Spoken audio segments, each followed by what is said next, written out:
So, welcome to another reading of Mehera-Meher. We are on page 395. Here's a picture of Baba and the ladies in the East Room at Upper Mehrabad, 19 February 1938.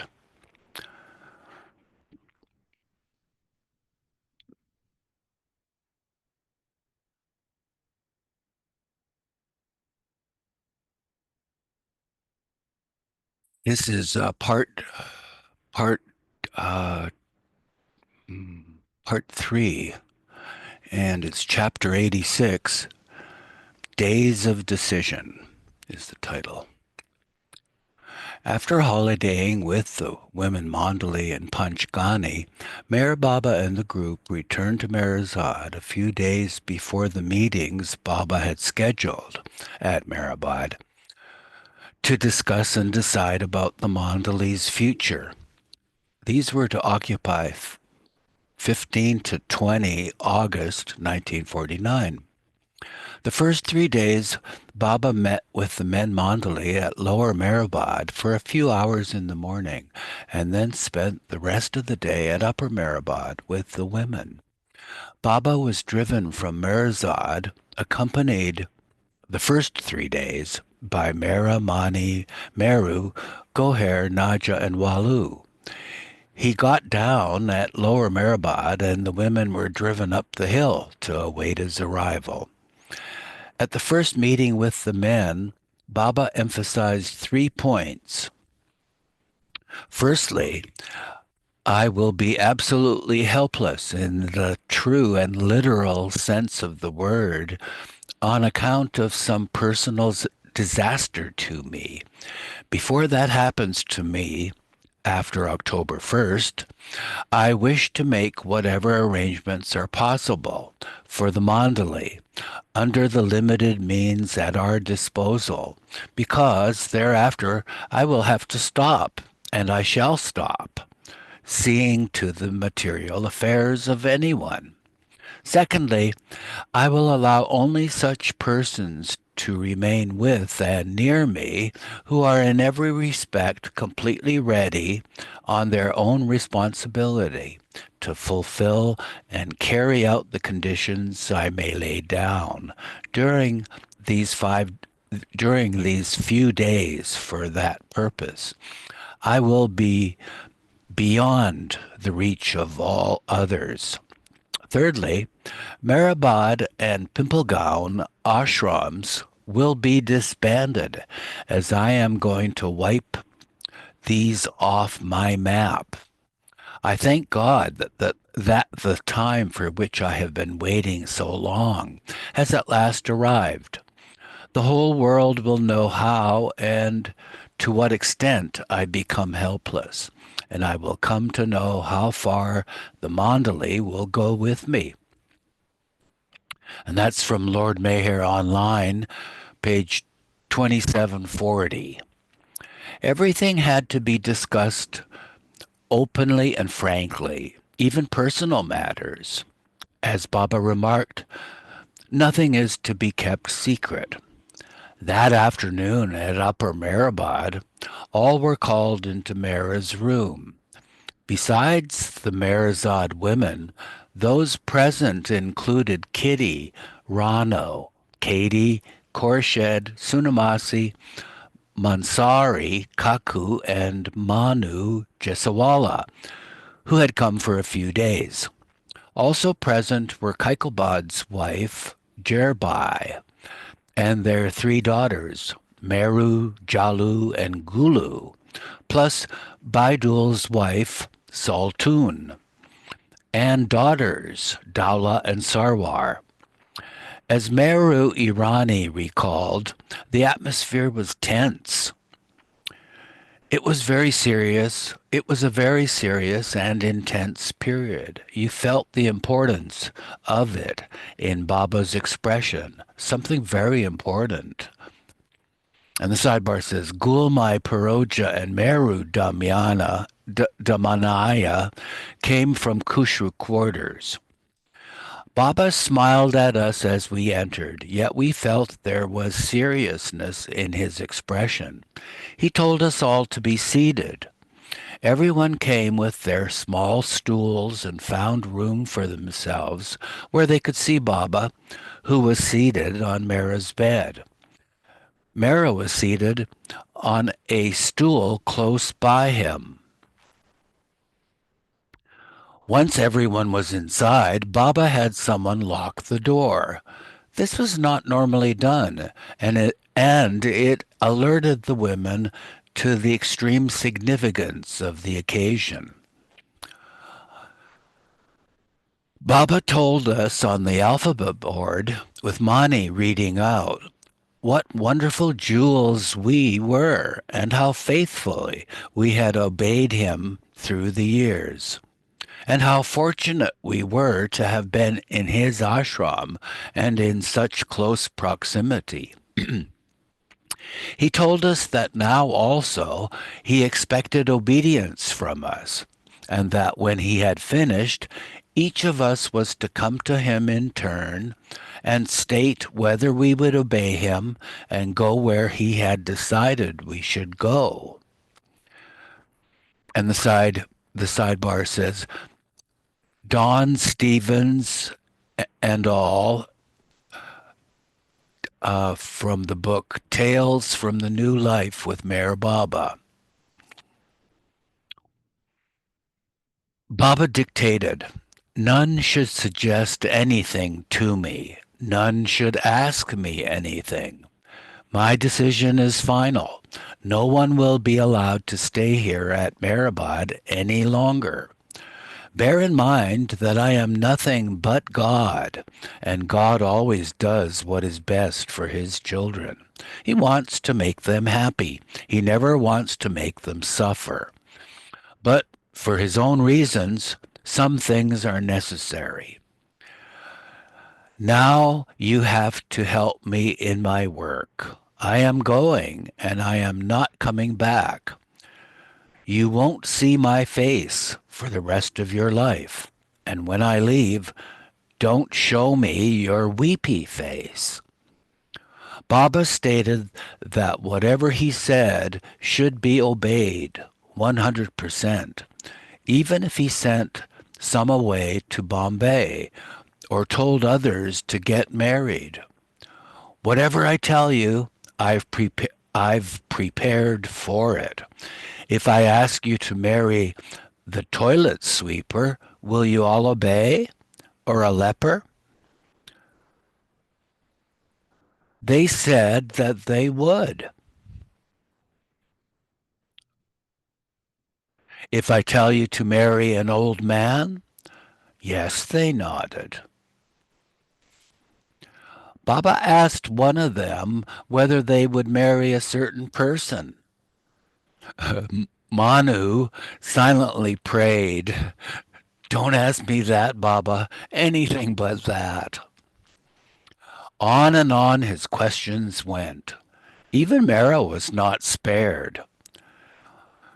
If I ask you to come out of this seclusion you've been keeping all these years, he asked her, if I tell you to wash my Mandali's clothes, will you do it? Yes, Baba, she replied. Baba then told them that he would be leaving Mehrabad soon with a few of the Mandali on a walking tour of North India, but nothing was said that first day about whom he would take. He might leave all the women behind or take a few. He would decide. The sidebar says, some say that Baba's original plan did not include any of the women Mandali on the new life journey. Others contend that Baba always intended to take 4 women. After the first meeting, according to Manu Jesawala, when they returned to Mirzad, Mera pleaded with Baba to take her with him, and he relented. In discussing the maintenance of those not going with him and the disposal of his property, Baba had stated to the men, Nothing is to remain as my property and in my name, except the piece of land on Mehrabad Hill where the tomb for my bodily remains has already been built by me. And you all should always remember that when I leave my body, it has to be buried there. I want to be absolutely free from everything and everybody. There will be no compromise about anything now. I am becoming gut, meaning hardened. Nafat, meaning callous. And Nanga, meaning naked or penniless.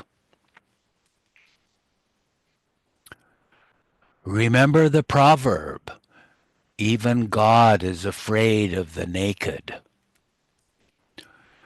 Sarosh, Nariman, and Meherji, all three businessmen experienced in practical worldly matters, offered to take over and maintain the ashram properties for any future work of Baba's, and he agreed. In addition to these three, two other individuals, Ramju and Jal Karawala, were appointed as arrangement wallas to oversee the arrangements being made for those who had thus far been solely dependent on Baba. Meherji, therefore, became the owner of Lower Mehrabad, Sarosh of Mehrabad Hill, and Nariman of Meherzad.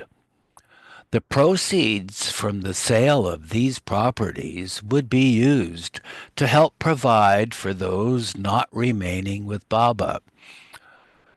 But for the others, no provision was to be made. I and those coming with me are to suffer, Baba told Sarosh. We are going to start without any protection, and we will have to go begging.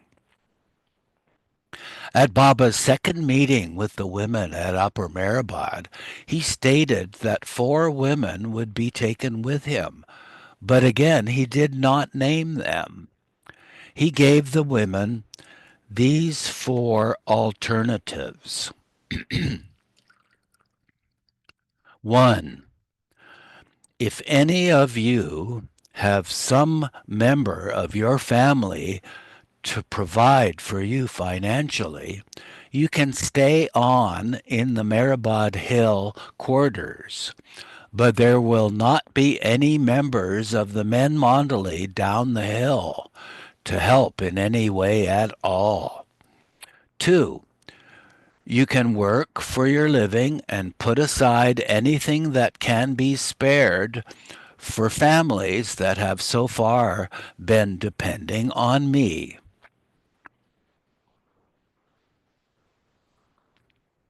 3. You can do what you like and have nothing more to do with me. 4. You can leave everything to me and do exactly as I say, accepting with full faith whatever decision I make for you. I will be pleased if you obey me, Baba concluded, thus indicating that he wished them to choose the fourth alternative. Who will obey what I say to do? Put up your hands. Knowing that Baba would be going away from them, Khorshid alone did not raise her hand. Baba looked at her in surprise and asked, Why? You won't obey me? No, Baba, Khorshid replied. I will do what I like. Baba was not pleased with her answer, but Khorshid remained steadfast.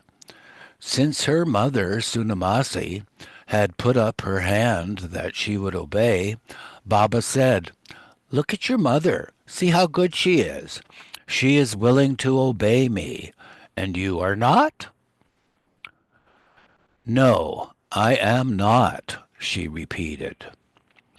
Later, Khorshid explained, I knew that something had been prearranged. I knew that something was up. Mehera had put up her hand quickly because she knew that she would be going with Baba. We hadn't discussed it among ourselves, but that much I could figure out. So why should I agree? Nadja was ill at the time, not walking, so I knew she wouldn't be going along. Thus, Khorshid hoped she would also be chosen. Baba told those willing to obey him to come forward one by one and kiss his hand, sealing their promise to obey. Everyone except Khorshid stepped forward, but Baba also extended his hand to her. Khorshid did not know for sure that she was going to be left behind, but she felt some dread. She knew that Baba was trying to tempt them with the offer of his hand to kiss, as during this period they were forbidden to touch or embrace Baba. But that too, Khorshid was willing to forego.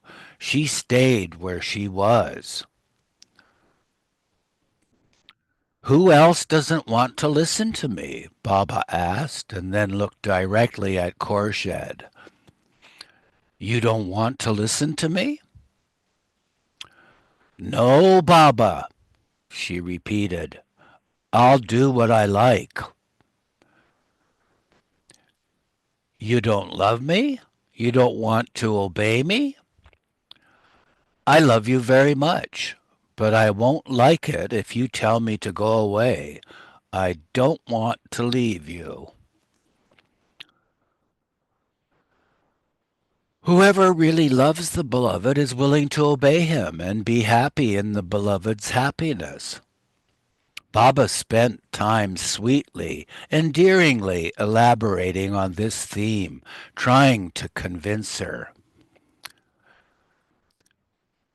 Separation will only be for a few days, he ended, and as a final inducement and added, maybe afterwards I will call you, and again we will be together.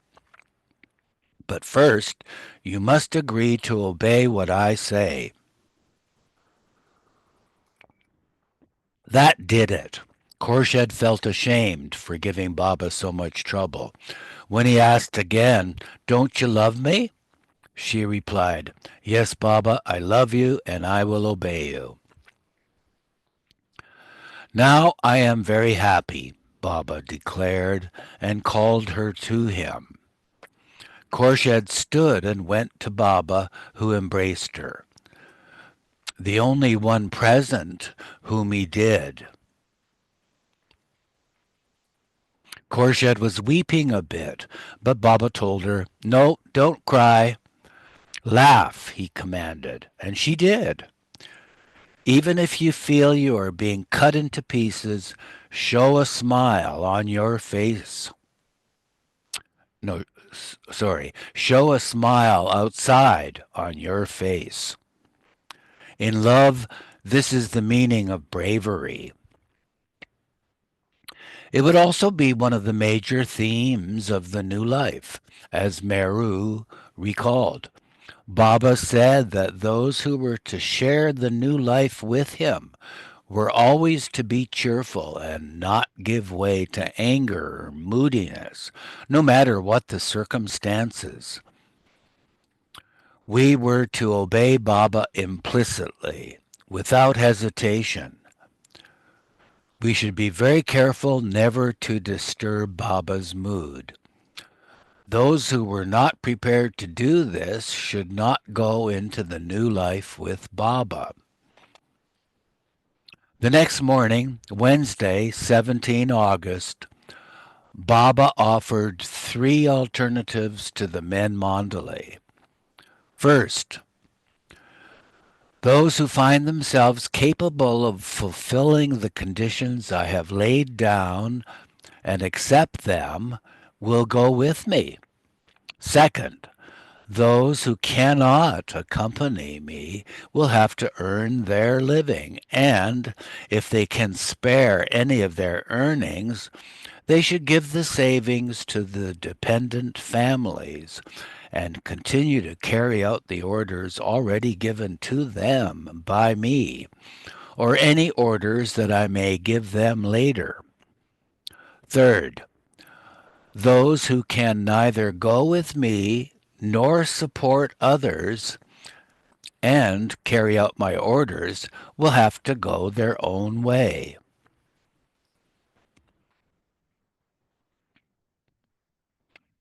Baba did not give the men the fourth alternative that he had given the women, to let him decide. But he commented that in any case, each person, man or woman, will have to affirm sole responsibility before God in my presence for his or her respective decision, whether arrived at directly or through me. He also told the men that when he had suggested that the women of both Baidul's and Kaikobad's families might want to consult them first, the women all said that they belonged not to the men, but to Baba, and would do what he told them. Baba added, after carefully pondering over all 4 points, each and every one of the women present promised to abide by the fourth point, to do what I tell them. As a token of their sincerity and promise, I asked them to kiss my hand. Afterwards, I told them to be careful not to let the kiss be the kiss of Judas, but to maintain it as the seal of obedience. And that is from Lord Mayor online, page 2746. Mayor Kiran, are you able to read or are you on duty? I can read. Awesome. Are we reading Mehera-Meher? Yes. Uh-huh. But did you say Lord Meher? Yeah, the that quote was from Lord Mayor online. Oh, yeah, okay, got you. Mhm. Yeah, that afternoon on Mehrabad Hill, Baba finally announced to the women the four who would be accompanying him. Mehera, 42 years. Mani, 31 years. Meheru, 22 years. And Goher, 34 years. Khorshid had still been hoping that she would be going with Papa. When I heard I would not, she recalled, I was shocked. Mehra was sure that she would be going. After all, she had reasoned. Baba was already staying separately with them at Mehrazad. Mani too felt she would be taken, but Meheru and Goher had no such confidence. Meheru remembered how she found out she would be going. Each one came up and gave their answers to obey Baba. I said to myself, don't think, don't question. Whatever he asks, just say yes. I looked into his eyes and said, yes. I agreed to whatever Baba said and did not think about what would happen.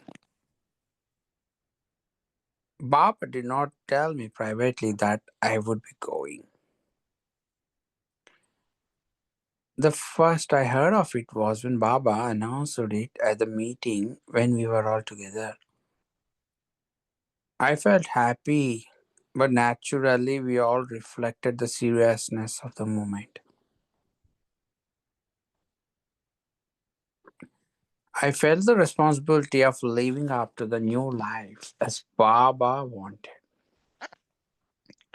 Almost certainly, Mehera must have known in advance which woman Baba would take. Goher later surmised. But when Baba said he would take four women with him in the new life, I never dreamed I would go, as I was relatively new. Goher recounted her memory of those days of decision. Nothing was said at Meherazad about the new life. The announcement came in Meherabad. We were just taken there. We knew some meeting was to be held. Some new decision Baba would tell us. This much he revealed beforehand. When Baba took us to Meherabad in the car, we gathered in Mehera's bedroom. Baba was very serious. It frightened everybody. Baba said that four women were to be taken. I felt sure that I would not be taken. I knew that Mehera and Mani would definitely go with him. Usually, Baba told Mehera whatever he was going to do. We used to hear about his plans a little later. For instance, suppose he was to be in seclusion, he would tell her, so she would be prepared for it. So it would not be, you have to scroll a little right. It would not be the first line to the, oh, it would not be suddenly announced and take her by surprise, take her aback. Baba would prepare Mehra. At the meeting, which four women were to go with Baba was not mentioned.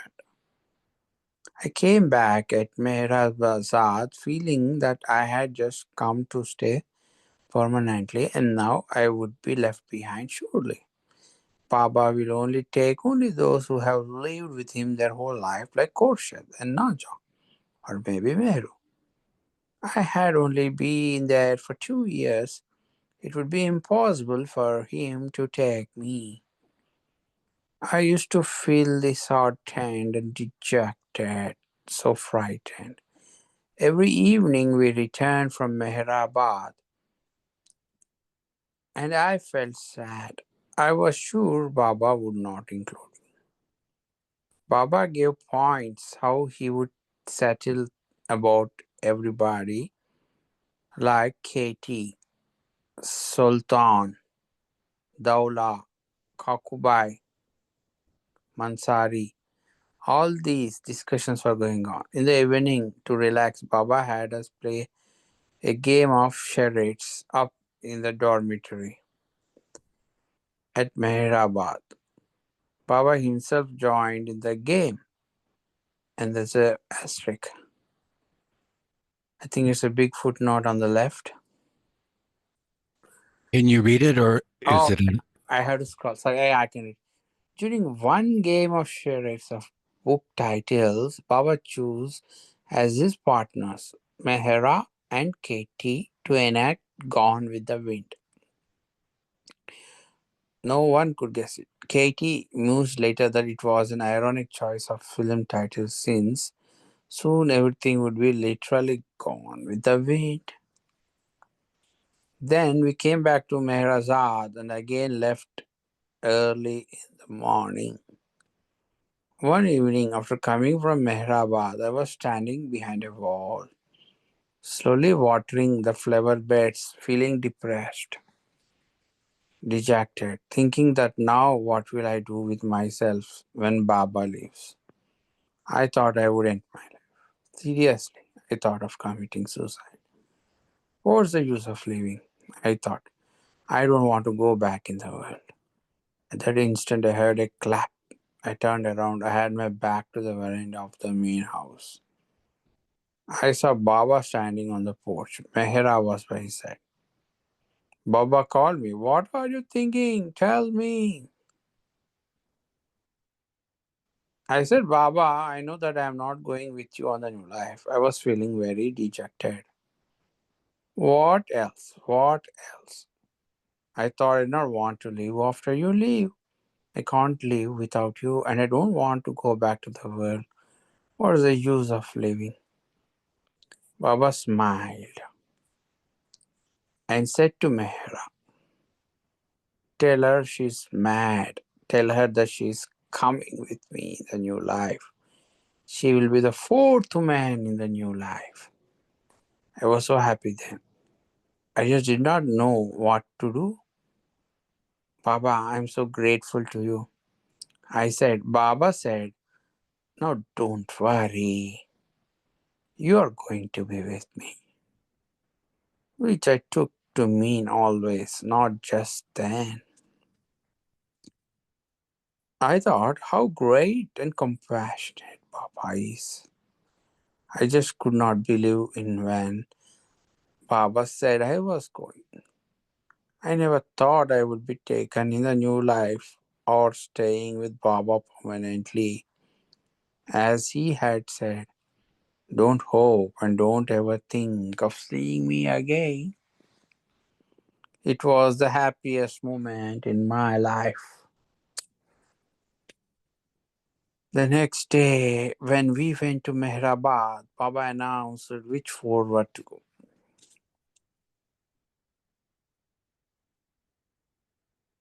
Mansari knew that she would not be going with Baba, since she had kept her at Mehrabad apart from him all these years. Uh, Eugene, I have to get somebody. Can you continue? No problem. Thank you. Thank you, Meher Kiran. Mansari knew that she would not be going with Baba since he had kept her at Mehrabad apart from him all these years. But the actual announcement that he would never be returning to Mehrabad came as a traumatic blow. I experienced total blackness in front of me.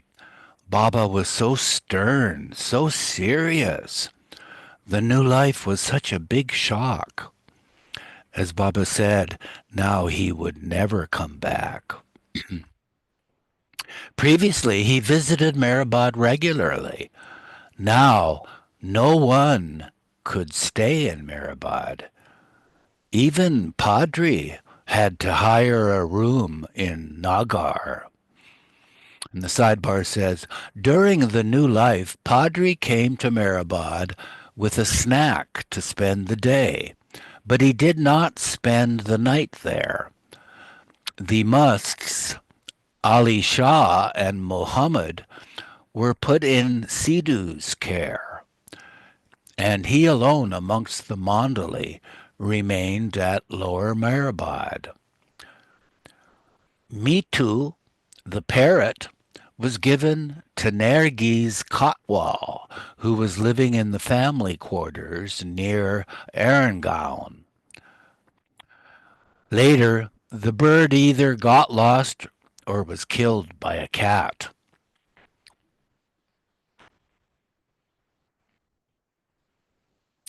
Everyone was weeping, except the four who were to accompany him.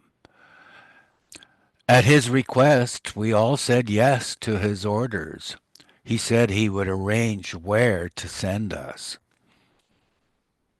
Having made this decision about which women were to go, Baba spent the rest of the week with the men at Lower Mehrabad, where he warned them that they would have to give up all notions regarding spiritual leanings and beliefs and go with Baba without the least expectation of any reward, spiritual or otherwise.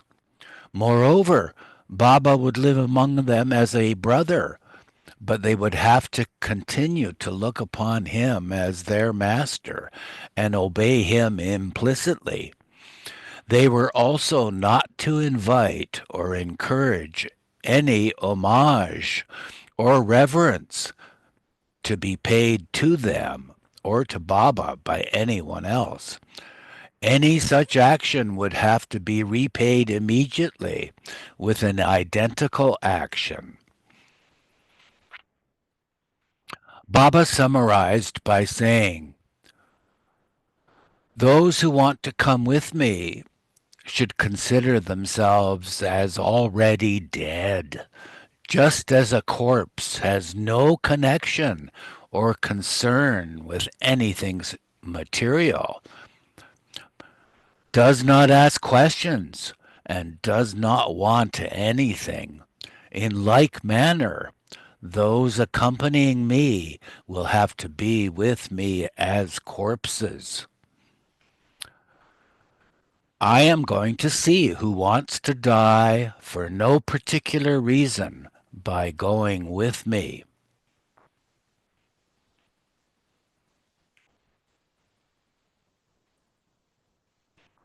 A picture of Baba and the ladies,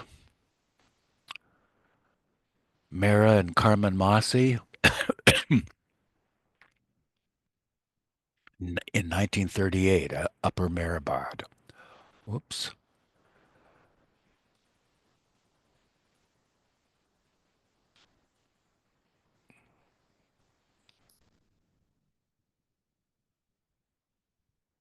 Sorry, I lost my place. Give me a second.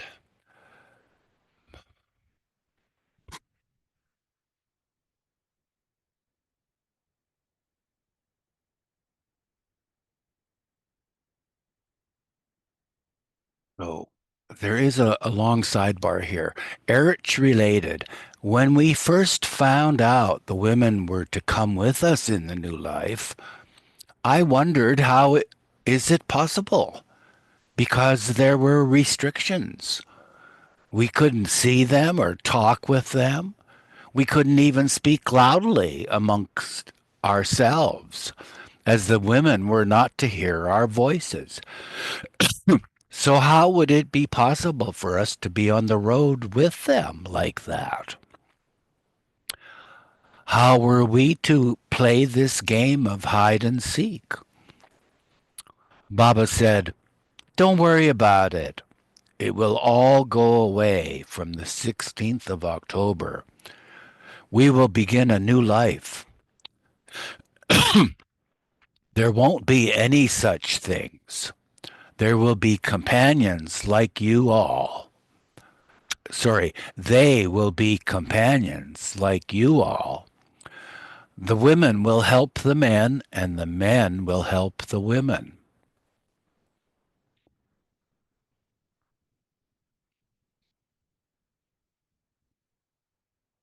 Picture of Baba and Mara at Upper Mehrabad, 1936 or 37, from Mani's collection.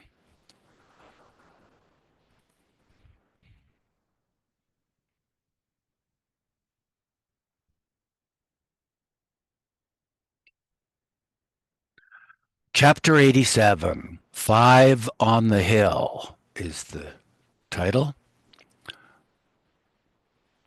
Although the women had left their fate to their beloved master, Baba did allow them some discretion about their future. Rano recalled, "Before the new life, we had no idea whom Baba would be taking. We were all on tenterhooks.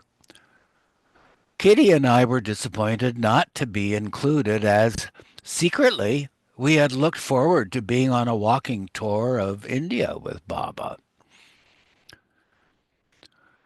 Because of partition, Baba explained that as conditions were still precarious in the north, where he would be walking, authorities would find it very odd that two Western women were on a walking tour through India at that particular time. it might make things difficult for Baba and the group. So we understood Baba's explanation and had to accept it. Baba told us we could go back to our respective countries, me to America and Kitty to England, and his love would always be with us. Or we could stay in India and go to Bombay, live with Meherji, and obey his, that's Baba's, orders, even though we might never see Baba again. I personally felt that I would be closer by staying in India, even though I might never see Baba. Both of us agreed to stay in Bombay. Because Gulmai and Sunamasi were sisters and loved each other dearly, Baba had originally intended for Sunamasi and her daughter, Khorshid, to stay at Kushru quarters. From there, according to what he indicated to Khorshid privately, he would call Khorshid to join them later. But at the time, Erich's sister, Meru Damania, was living at Kushru quarters, looking after the domestic side of things there, Khorshid explained. Because of this, Adi did not agree to allow us to stay, as he felt that there was the likelihood of quarrels breaking out between Meru and myself. And Adi was quite happy with Meru's treatment. So it was then proposed to send Sunamasi and Khorshid with Kitty and Rano to Meherji's and to have Jurbai Dastur and her three daughters stay at Kushru quarters, where a room next to the Ahmednagar Center was prepared for them. Naja and Katie would stay with Arnavaz and Naraman at their Bombay apartment, Ashiana. Walu, Saltoon, and Dowla would stay with the Jessawalas at Bindra House in Pune, while Saltoon's other daughter, Sarwar, was to remain in Bombay, where she was studying to be a nurse. And the sidebar says, Katie was told she could look for a job. Baba jokingly suggested that Katie could open a restaurant where she would be the cook and Naja the manager. Baba then pushed his nose flat in a gesture that Katie misunderstood. Chinese, Baba? No, I don't want to work in a Chinese restaurant. A year later, when Katie was hired as a secretary in the Japanese consulate in Bombay, where she worked for the next 27 years, she finally understood what Baba had meant. Before making these decisions final, Baba invited further suggestions. Jurbai requested that she and her daughters be allowed to stay in Mehrabad, even though Baba had said that he did not wish anyone to remain there. Kaikobad too begged Baba to allow his family to remain on the hill. As an alternative, Baba asked Kaikobad if he and his family would stay with his wife's sister, Alamai Katrak, in Bombay, but Kaikobad refused. The situation was finally resolved by Mansari to Baba's satisfaction, as she has described. This is Mansari speaking. One night I went to bed and had the thought to ask Baba whether I could stay in Mehrabad. Baba had arranged for me to go and stay with my brother, Minu, in Navsari. The next day Baba came to Mehrabad, but who dared approach him? Baba looked very stern during this time. He was coming and going every day, but you dared not go and stand near him. One stayed aloof from him. I was waiting for the chance to talk to him. Baba himself came up to Mansari and asked her, "Why are you standing there?" Mansari kept quiet.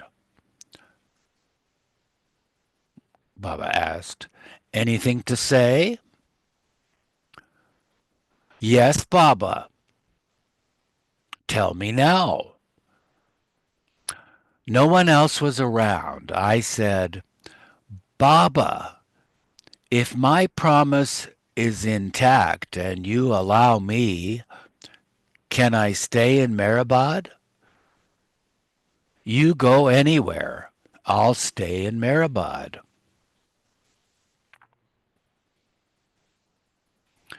When Mansari asked this of Baba, she did not recall that 3 years earlier Baba had told her that he would be pleased if she would make this request of him.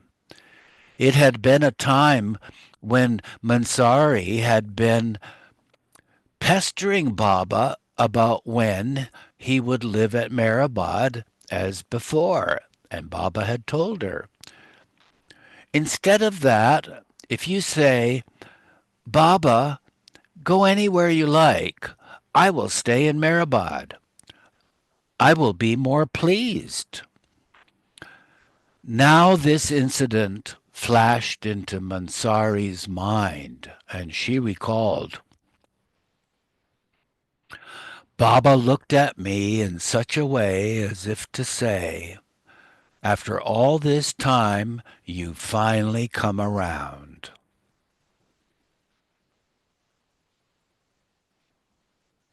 Speaking to her directly, he said, "Don't think for a moment that because of your suggestion I allow you to stay here. It was my wish, my plan. I wanted you to stay at Mehrabad. You have pleased me today." Mansari began to cry, and Baba embraced her. "Look here, it is my order not to cry. When you cry, it pierces my heart. If you cry, it will spoil your health and my work. So don't cry.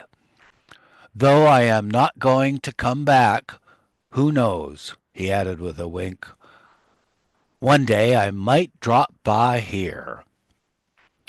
Baba embraced her again and gave her his hand to kiss.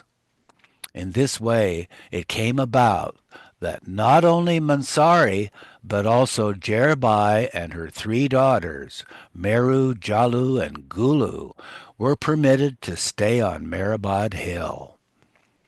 Baba thus had 5 women living on the hill during the new life. And the sidebar says, Jungle Master was to do the bazaar for the 5 women staying on the hill. Baba stipulated to Mansari that she and Kaikobad's family were not to cross the railroad tracks into Lower Mehrabad, though later he said that they could if he called them, if they had to go to the doctors or to take Mansari's dog to the veterinarian. This issue having been settled, Baba called the women together and told them that those women not going with him would have to live according to certain instructions. He would give each woman individually a special order, and though they would be separated from him physically, they would all be sharing in his new life by living the life he had chosen for them.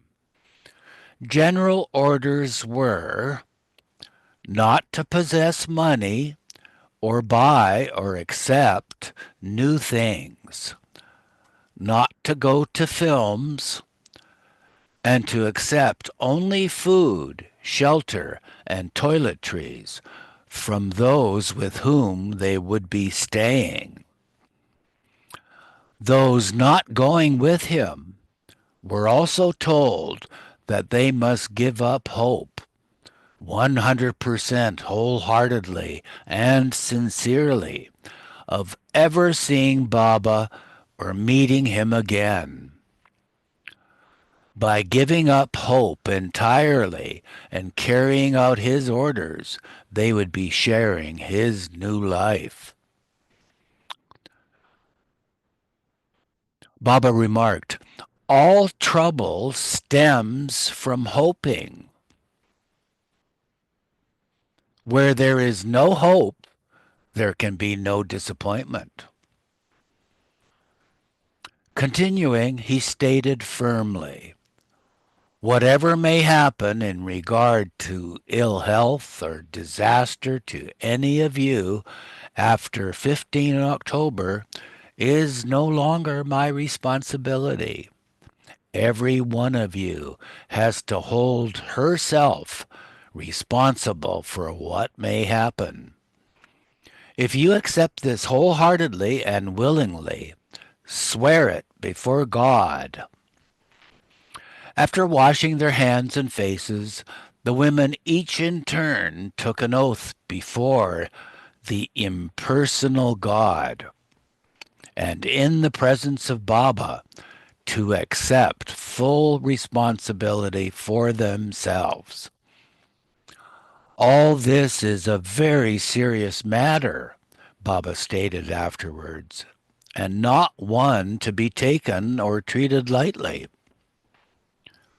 But while taking it seriously, if you can still laugh, it would be nice indeed. On 25 August 1949, Baba arrived at Meherabad at 3 p.m., called 6 men, Adi Sr., Ramju, Pendu, Vishnu, Sidhu, and Kaikobad, to Meherabad Hill and informed them. You know about the four alternatives given by me to the women Mandali. Accordingly, it was left for me to decide about them, unlike the men who are to decide for themselves. I have decided about the women today. I have called you to hear their decisions, because we first decided that no one from the Mandali was to stay either on Meherabad Hill or in Lower Meherabad. We have since made an exception about Lower Meherabad. A few of the men Mandalay are to stay there for 1 year, and some can stay permanently. Likewise, under my decision for the women, some of them will stay on the hill permanently. Before giving my decisions, I invited their suggestions, and Mansari and Kaikobad's family requested to be allowed to remain on the hill. I approved of the idea on my own, but hesitated to give my decision because of one point, Mansari's request, which also has now been cleared. These 5 persons can now stay on the hill for all time subject to the following two understandings. First, not to expect to ever again see me or meet me, or to entertain the least idea that I will ever return to stay on the hill. And second, to abide by all the conditions I laid down under the arrangements made in respect to their staying on the hill. Mansari Jerbai and her three daughters were called, and the conditions were again repeated. All promised to abide by them. Baba reiterated, I have decided for every one of the women Mandali, and, along with Mehera, all have accepted the decision before God. Everyone has agreed in my presence and before God to accept full responsibility for her decision. That's taken from Lord Mayor Online, page 2755.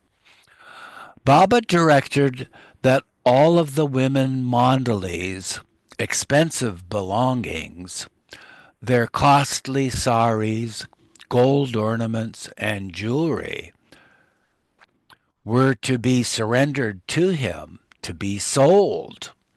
And the sidebar says Mani and Meru gave gold and silver bangles that had belonged to Shireen Mai. Goher gave a string of cultured pearls. Moreover, everything they owned in Mehrabad and Merazad, if not sold, was to be packed. After so many years of moving about, from Mehrabad to Toka to Upper Mehrabad to Nasik, back to Mehrabad, and then on the blue bus, the women had thought that they were finally settled at Merazad in their own home. Now everything was once again in confusion and disarray. And they had taken so much trouble to have most of their furniture for the new house custom made by Adi Jr. in his furniture shop. It was painful when they had to sell most of it in the new life. Rano's and Kitty's small dressing tables went, for example, and Mani's was going also, until Mara told Baba that it was made specifically to fit in Mani's corner, and they would not get another one like it. Couldn't they keep it? Baba said, all right. So it was saved from the truck that took many of their things away. In our heart of hearts, we thought we might come back to Merazad, Mera revealed, even though Baba had said they would never come back. We did believe Baba and just didn't think about it too much. But we thought he wouldn't totally abandon Merazad. Many things went. So many beds. Arnavaz had brought dark maroon cane chairs for the veranda. We had them in 1948 and were so happy, but they were all sold, along with other things, for the new life. But Mara was not upset by this, according to Goher. She was too happy just to be going with Baba. Mara didn't have any attachment anywhere to material things. Wherever Baba was her life. So it didn't matter where it was, Power on. Bluetooth as long pairing. as long as Baba was there. whether in a permanent place or traveling. Baba gave us the list of what things to take, and preparations were made to leave. We had to label everything in the whole house, for sale or not. Mara and Mani's things in their room were not to be removed, but were to be kept aside. Mara told Baba to at least keep the dining table and chairs. Baba said that Arnavaz or someone else in her family would come and live in the house, but Mara asked how they would stay with no furniture. All the beds were to be sold, except for a few things. From Meherabad, literally everything was sold off. Katie recalled, everything for the new life happened so fast. Some of us were in shock. Baba did not give us time to think. All had to be packed by a certain time. Events moved so swiftly, we had no time to think about it. And the sidebar says, during the final days leading up to the new life, Katie and Saltoon were bothered by a hooded specter that appeared during the night near their beds in the Mare Retreat dormitory and the small room below it. When Baba came, Katie told him about it. Baba dipped his fingers in a glass of water and told Katie to sprinkle the water around their rooms. The figure never returned. Meru noted, in the months and days of preparation leading up to that momentous day that we would be leaving Merazad, so much happened in our world. This upheaval was exciting for some and disturbing to others. But I observed how calmly Mara accepted it all. It was not that she was a stoic by nature and did not allow anything to affect her equanimity, but I had always seen at such times when Baba asked anything of Mara, she showed how as unhesitatingly, how graciously she was there for him. In this period leading to the new life, he asked for a fine sari to give to someone in the ashram. She immediately agreed and took out more than one for Baba to choose from. Baba took two saris, one for the person and one for another. Mara happily acquiesced. Whatever you wish, Baba.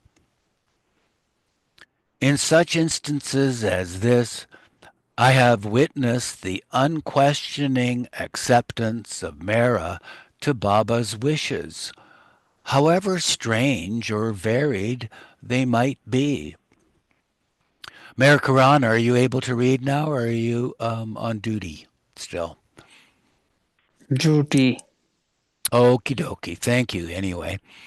The storeroom at Upper Meherabad contained tin trunks filled with beautiful embroidered cushions and decorative pillows, besides carpets, tapestries, and other expensive gifts people had presented Baba on his birthdays. Two trunks full of crockery, kettles, and other kitchen items, much of it brought by Elizabeth on the boat from America, were also stored there. Only a few enamel cups, saucers, and other items that would come in handy on their journey were kept aside to be taken with them. The rest was given to Mayerji or sold. Arnavaz bought many things that Baba had used, including a fancy tea set from England that she herself had given to him and that he had used once on his birthday. Meru recalled, Nadja or someone else might mumble, You'll not be able to get another kettle like this one, or knives like that, but then would be hushed by the others. It doesn't matter, someone would say. We never use them anyway. They were all so tucked away that they were all so tucked away they were not meant for our use, or words to that effect. Some of their personal items were also stored at Upper Mehrabad, and Baba wanted to inspect these before they were sold. But according to Mehra, something regrettable happened then, involving her saris again. Baba had told us that many things were to be disposed of, she explained, such as numerous cushions and carpets. He told us that we girls also must give saris. I was thinking to give 4 saris. I had a lovely Georgette one with gold and silver embroidery, also silk ones. I prepared the saris. They were in a trunk with other saris. Baba was in the room and said, Bring out the saris quickly. We all went to our trunks to open them. Baba got up from his seat. I wasn't alert. I opened the bag. Some saris were out. I was trying to get to the expensive ones I wanted to give him. Another ordinary sari was on top. Baba stretched out his hand, asking for it. Is this the sari? He asked, holding out his hand. I didn't put the sari in it. No, I said, it is another 4 saris, not this one. Years later, I realized I should have given Baba the ordinary sari when he was holding out his hand. This was a mistake on my part. It was an example of how alert one has to be. In my mind, I think that perhaps Baba wanted me to give him that sari. I never wear that sari now. I put it away and feel very sad about it. It was an innocent mistake, but I missed. Otherwise, I would have given that sari too, plus the 4 expensive ones. I didn't do it purposely. That Baba wants this, and I'm not going to give it. Still, it was a mistake. I felt very bad. I thought he was asking me, Is this the one you want to give? It would have been so simple just to give him the sari, but I missed that, unawares. And the sidebar says, From Marizot also, articles were sent. A brand new refrigerator that Elizabeth had specially ordered from America.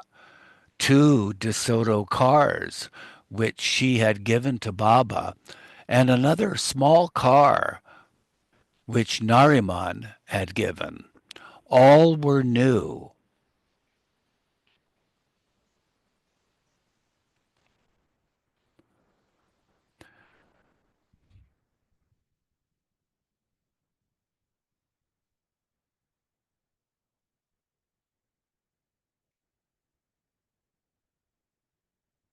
Other times, when Baba gave me something to eat, I took it but said, Baba, you should be eating it.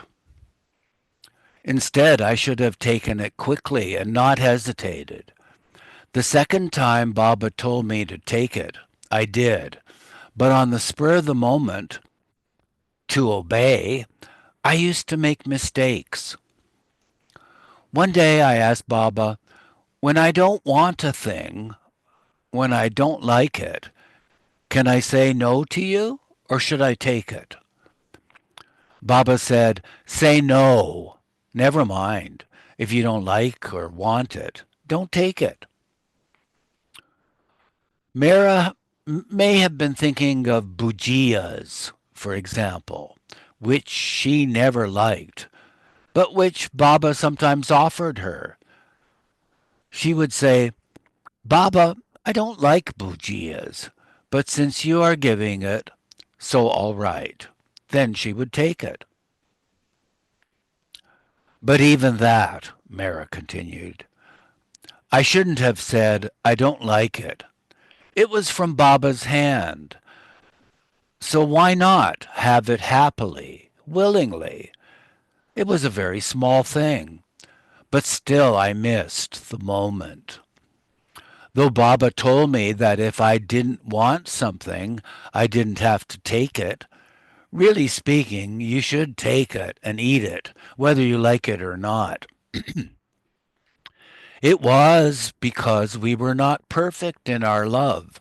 We wanted to please Baba every time, but sometimes we missed.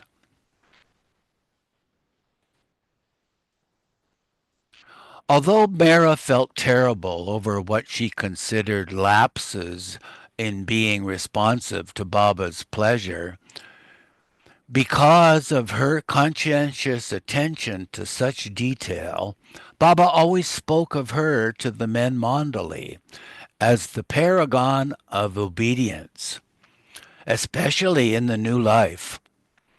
Baba wanted such spontaneous obedience in even seemingly trivial incidents.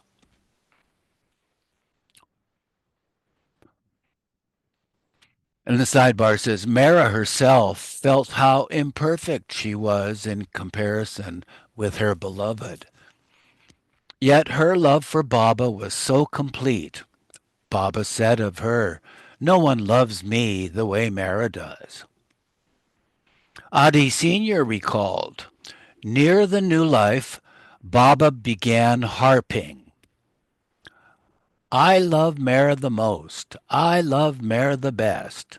He told us, I love you for your sake, but I love Mara for mine. I said, yes, Baba, we know.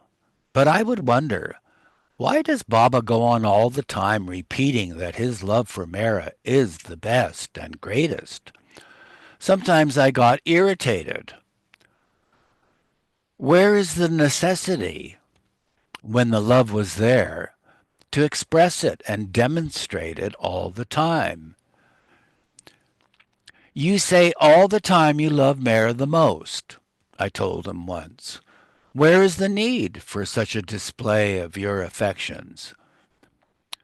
But he was a master psychologist and knew exactly what he was doing. Yet sometimes I became very sad. She, Mara, loves Mayor Baba. So are we all hirelings here? Who are we? If he loves Mara so much, why the hell doesn't he go off somewhere and live alone with her? What the hell does it have to do with us? Sometimes I felt very bad about it.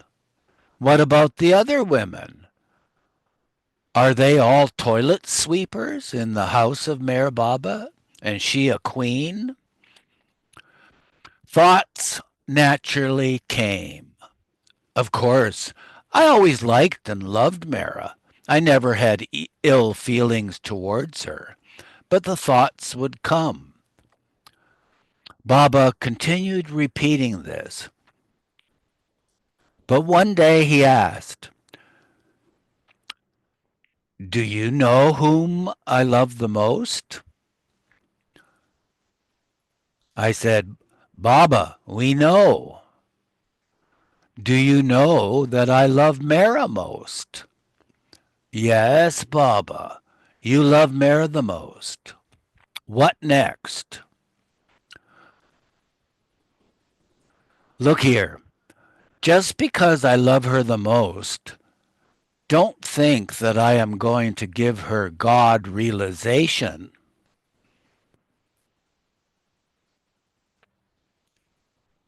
I got a shock when he said that.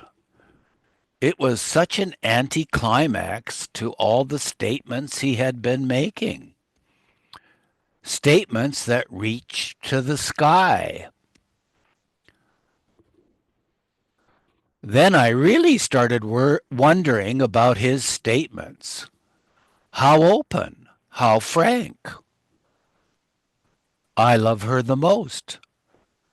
But don't think that I am going to give her God realization.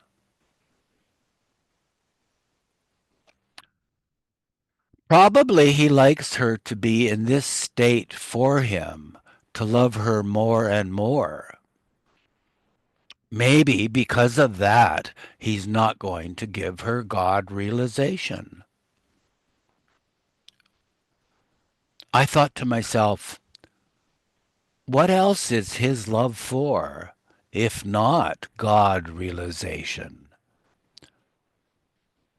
But if it is because of that, then love becomes a bargain. I thought, let him love Mare the most. That doesn't mean he doesn't love anybody else. I have a better chance at God realization than Mara does.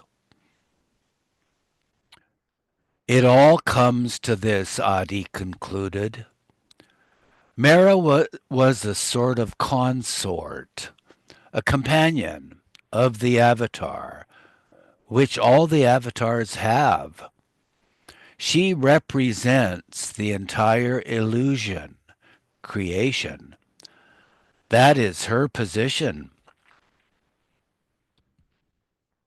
Padre also noted, every master has a spiritual mate, even a perfect master. There is always the spiritual mate who is not realized. Yet, in the early days, Baba did tell Mara that he would make her like Baba John if she pressed his feet every day. Not that Mara cared one way or the other. All she wanted was to love, serve, and obey her beloved. Another reason that she was such a good example for the new life, since it was to be lived without any expectation of reward, and especially spiritual rewards, such as God realization. Of course, Baba knew what was in store for all of them, and just before the new life, he spoke privately about Mara to Mani. Mani was in her corner of her bedroom alone when Baba came in. He looked at her and asked, will you do one thing for me? Naturally, she said, yes, one thing, anything. You know, when the time comes for this, his body, to leave, you'll look after Mara, won't you? Mani was momentarily stunned. I couldn't believe it. That was something I had never thought of. How can such a thing be possible? I was shocked. She replied, no, oh no. Baba now looked bewildered. For the first time, Mani was saying she would not obey him in something. He asked again, You won't look after her? No, Baba. I've done many difficult things for you. But this? How can you say such a thing? How can it be? Later, Mani explained, I wasn't going to do anything of that sort because I couldn't imagine life without Baba in physical form. And Mara and us, we thought we would all go together. We wouldn't be left behind. Look at poor Godavari Mai. That was Upasni Maharaja's chief woman disciple. I had always felt so sorry for her. So when Baba said that, I was very hurt. How can it be like that? Mani asked Baba again. You have reassured us that we would all go together. How can you now say such a thing? Baba patted her. Yes, yes, he said. It won't be like that. You all girls will go first. But just say yes. I am asking it. So say yes. Mani remembered looking at him and thinking, it won't be, but I have to say yes. But I have to say yes? No! Baba repeated, say yes. Will you look after Mara? You will, won't you? At last, Mani said yes, and Baba embraced her. He was very happy and said, now forget it. And I forgot it, Mani observed. Baba never let anything prey on our mind. Do something. It was done and forgotten. That was Baba's way. Never carrying over, never brooding over something. It never occurred to me at any time that it will ever be, that we will continue to be, and Baba would no more be with us in physical form. If then If anyone had told us when Baba was physically present that this would be, we would have thought they were crazy. So even though the four women were going with Baba on the new life journey, while others had to experience the pain of physical separation, Baba knew even then that their time would come and was already preparing for it. Mani noted later that one aspect of the new life that had not been brought out as it should be concerned those who did not accompany Baba.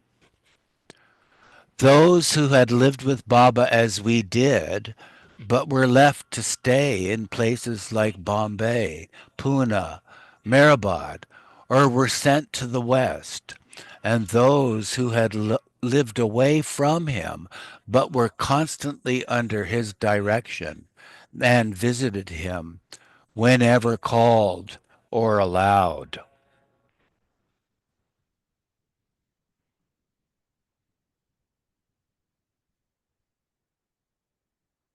All those individuals, those warm hearts that loved him so, had the biggest challenge because they had to face what they believed to be permanent separation.